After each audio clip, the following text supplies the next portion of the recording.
Welcome to Mr. Pronunciation Guide, where we master the art of pronouncing some of the world's most commonly mispronounced words. From tricky terms to curious names, we have you covered. Today let us dive in and learn how to say sinful. English word describes something related to sin, immoral or against religious moral rules. Figuratively, it can also mean something excessively enjoyable, tempting, or indulgent.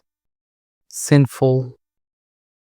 Sinful, sinful, sinful, sinful, sinful, sinful, sinful, sinful, sinful.